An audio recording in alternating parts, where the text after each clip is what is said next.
loyalty is about loyalty to values and principle. It's loyalty to honor. It's not about loyalty to other people. But so much of our society gets that wrong. The underlying assumption when you speak the word loyalty is that there's another person on the other end that's going to receive what you're saying, right? That they're going to be the recipient of the loyalty, or that you're going to be the recipient of someone else's loyalty.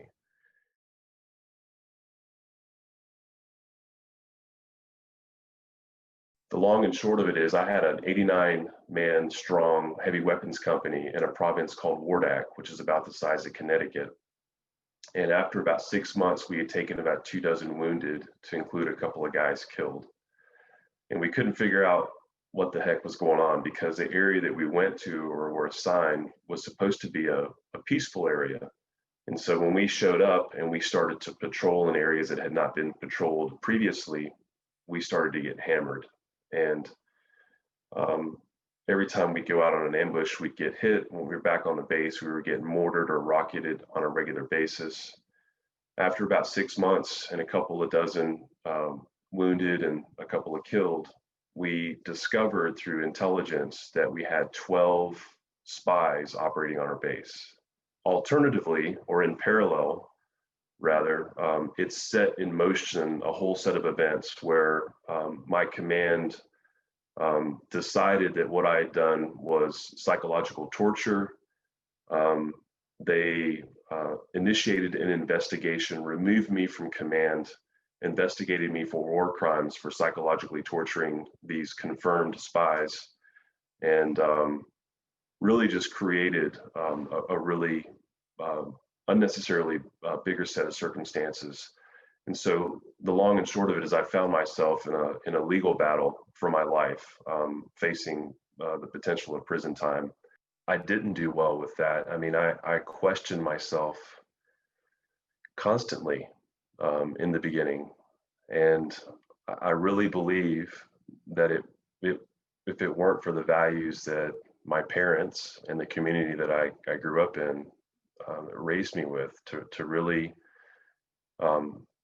see the world and the decisions we make as being black and white when the time comes that black and white is required. I mean, there's times when you're forced to choose one side or the other, and you can't walk down the middle.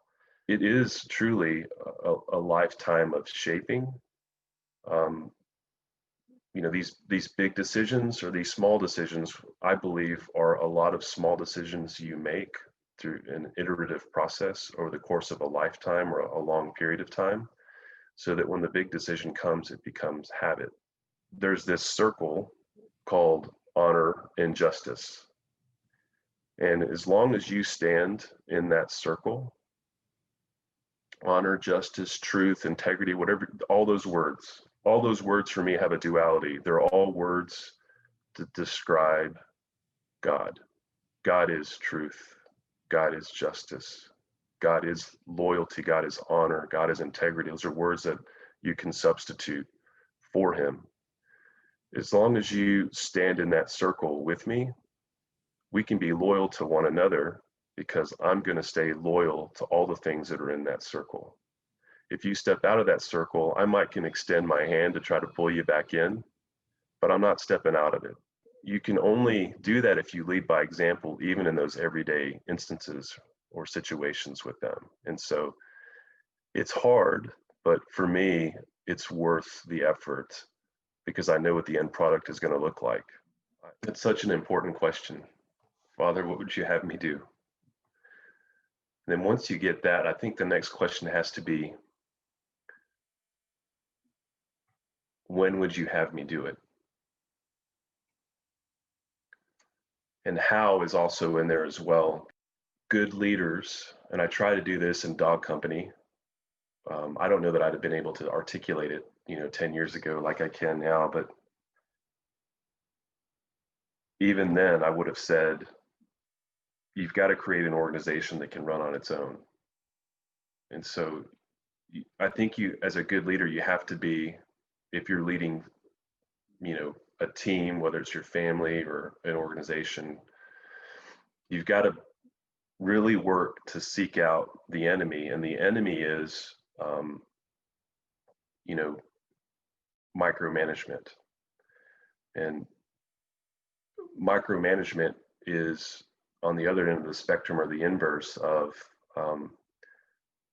risk reduction, because when you're always doing everything and then you're removed, then the organization has a greater chance of, you know, falling on its face. If you create redundancy to the point to where if you get hit by a bus or something happens, or you do that at every level, critical juncture, if you will, in the organization, then it can largely continue moving forward without your presence or the presence of other key leaders.